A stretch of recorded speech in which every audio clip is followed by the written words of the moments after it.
పిల్లల్ని పెంచడం అనేది చాలా కష్టమైన పని, అనుభవపూర్వకంగా చెప్తున్నాను.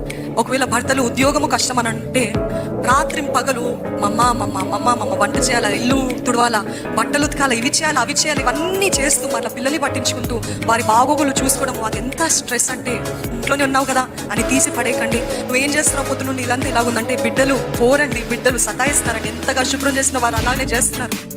అర్థం చేసుకున్నాం.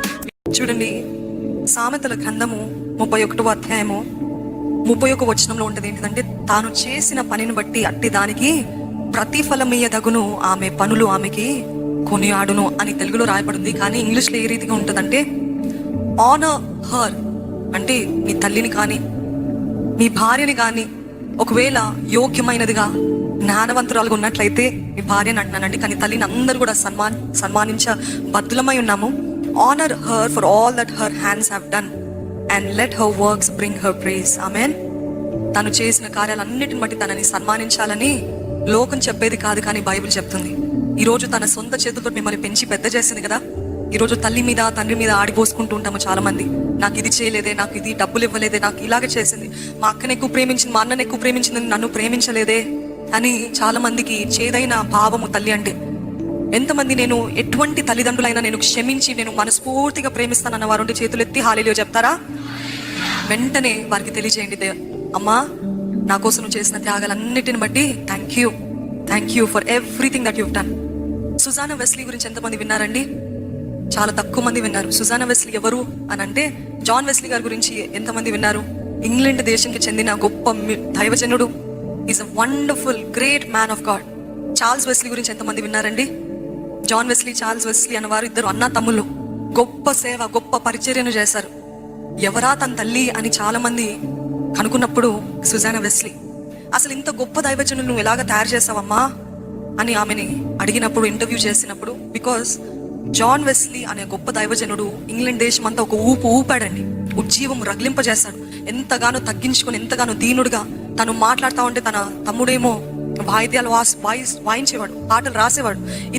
ఇరువురు కలిసి సేవ చేసినప్పుడు మొత్తం ఇంగ్లాండ్ దేశం నుండి ఎన్నో స్థలాలకి ఆ ఉజ్జీవం ఆ రీతిగా పాకిందనమాట, సోకింది. అటువంటి గొప్ప దైవజనుల్ని how did you raise them up అని అడిగినప్పుడు తనకి ఎంతమంది పిల్లలు తెలుసా అండి?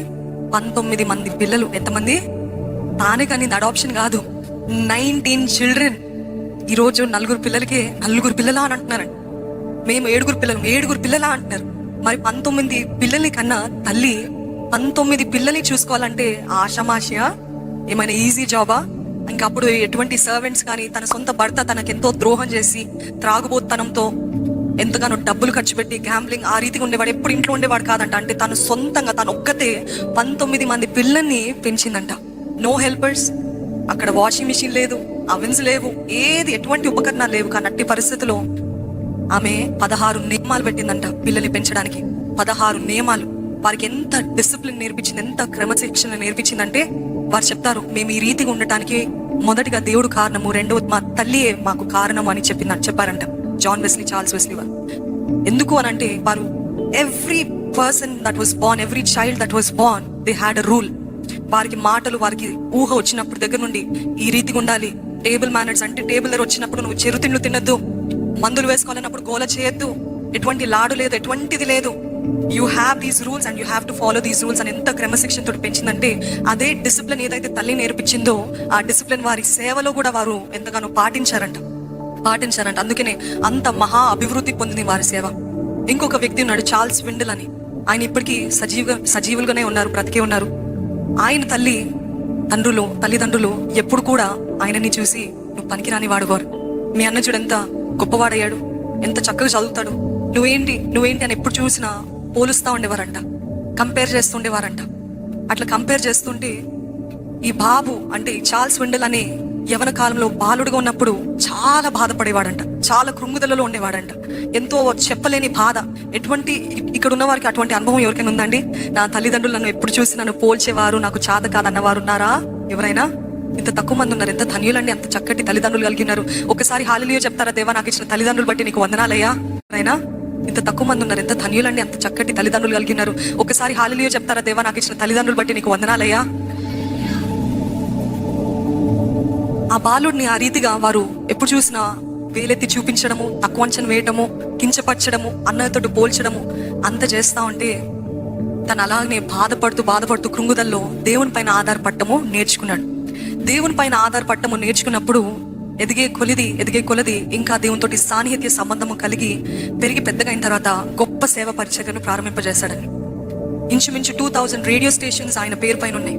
ఎన్నో బుక్స్ రచయించాడు, ఎన్నో గొప్ప కోట్స్ రాసిన వ్యక్తి. తర్వాత ఏంటి మీ సక్సెస్ కి కారణము అని ఆయన అడిగినప్పుడు, నా తల్లిదండ్రులు నేను చిన్న ఉన్నప్పుడు ఎప్పుడు నన్ను పోల్చేవారు, తక్కువ అంచనా వేసేవారు.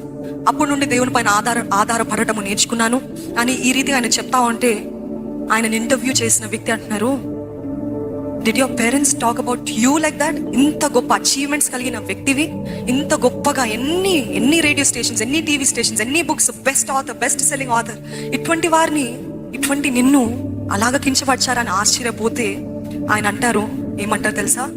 Mothers, you never know who you're raising up. Hallelujah. మీరు ఎవరిని పెంచుతున్నారో మీకు తెలియదు.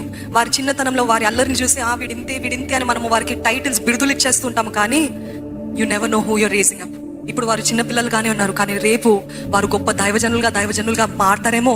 అందుకే నేను raise them up for Jesus. హల్లెలూయా.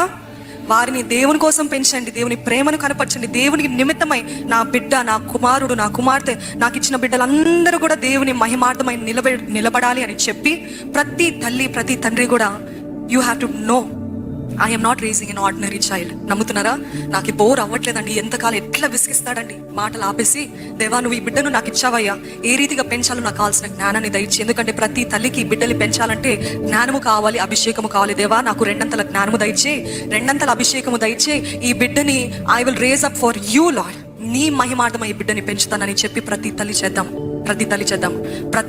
ఈరోజు నాకు ఎక్స్పీరియన్స్ ఉందని కాదండి, నాకు చిన్న బిడ్డలే, నాకు 4 బిడ్డలే. నిన్నటి దినాన మదర్స్ డే స్పెషల్గా నా 4వ కుమార్తె, అంటే 4వ బిడ్డ మమ్మ అని మొదటిసారిగా పిలిచింది. హల్లెలూయా. 11 నెలల పాప మమ్మ అని పిలిస్తే 4 బిడ్డలు అయినప్పటికీ ఆ మొదటి ఉత్సాహము, మొదటి సంతోషం, కడుపు నిండటము అది చూసినప్పుడు నిజంగా అంతా కూడా ఇదంతా దేవుడు చేసింది కాదా, దేవుడు ఇచ్చిన బిడ్డలు కాదా అని దేవుడు ఎంతగానో స్తుతిస్తున్నానండి. ఈరోజు నాకు అన్ని ఎక్స్పీరియన్స్ ఉందని కాదు. ఒక దైవజనులు అన్నారు ఏంటిదంటే, పిల్లలు పెంచడము ఒక ఎక్స్పెరిమెంట్ లాగా, ఒక ప్రయోగము లాగా. వారు పెరిగి పెద్ద అయిన తర్వాత, ఓహో ఇది సఫలమైందా, నా పెంచే విధానము ప్రతిఫలం పొందిందా, జయించానా, పాస్ అయ్యానా, ఫెయిల్ అయ్యానా అనేసి ఎప్పుడు తెలుస్తుందంట? వారు పెరిగి పెద్దవారయ్యి ప్రయోజకులుగా, లేకపోతే దేవుని సేవకులుగా నిలబడిన తర్వాత తెలుస్తుందంట.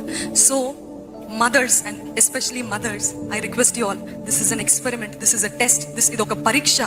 ప్రతిరోజు ఫెయిల్ అవ్వటం కాదు, కానీ దేవా ఈ రోజు నేను ఓడిపోయానయ్యా, ఈ రోజు ఈ చికాకుతోటి, విసుగుదలతోటి. అవునండి, పిల్లల్ని పెంచడం అంటే ఒకళ్ళు అన్నారు, the most toughest job in the world is raising kids అంట. ఏంటది? పిల్లల్ని పెంచడం అనేది చాలా కష్టమైన పని. అనుభవపూర్వకంగా చెప్తున్నాను. ఒకవేళ భర్తలు ఉద్యోగము కష్టం అని అంటే, రాత్రి పగలు మమ్మ వంట చేయాలా, ఇల్లు తుడవాలా, బట్టలు ఉతకాలా, ఇవి చేయాలి, అవి చేయాలి, ఇవన్నీ చేస్తూ మళ్ళీ పిల్లల్ని పట్టించుకుంటూ వారి బాగోగులు చూసుకోవడము, అది ఎంత స్ట్రెస్ అంటే, ఒకళ్ళు అన్నారు ఏంటిదంటే, ఎంత స్ట్రెస్ లెవెల్లో 88% వరకు వెళ్తుందంట ప్రతిరోజు ఒక తల్లికి. నిజంగా చిన్న పిల్లలు తన చేతిలో ఉన్నట్లయితే 100% 88% stress everyday, on everyday basis she feels అంట. అంత ఒత్తిడితో కూడిన బాధ్యత, అదెంతో గొప్ప బాధ్యత. దాన్ని తక్కువ అంచనా వేయకండి. నువ్వు ఇంట్లోనే ఉన్నావు కదా అని తీసి పడేయకండి. నువ్వేం చేస్తున్నావు పొద్దు నుండి ఇలాంటి ఇలాగుందంటే, బిడ్డలు సతాయిస్తున్నారండి. ఎంతగా శుభ్రం చేసిన వారు అలానే చేస్తున్నారు. అర్థం చేసుకోండి.